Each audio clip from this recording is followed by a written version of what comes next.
আসসালামু আলাইকুম। আপনাদের মাঝে আজকে একটা নতুন টপিক নিয়ে আসলাম।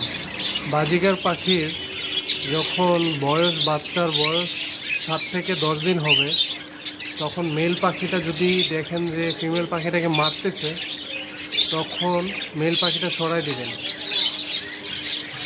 তখন আর বাচ্চাগুলো মারা যাওয়ার কোনো সম্ভাবনা থাকে না।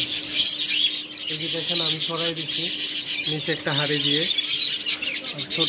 ছোট বাচ্চাটা মার কাছেই রাখছি।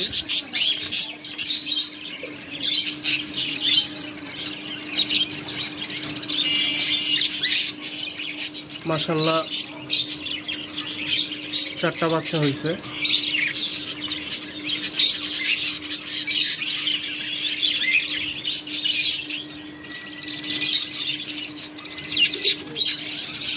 আমার মেল পাখিটা ফিমেল পাখিটাকে মারতেছিল, এই জন্য আমি মেলটাকে ছড়াই দিচ্ছি আর ফিমেলটাকে ভালো ভালো খাবার দিচ্ছি।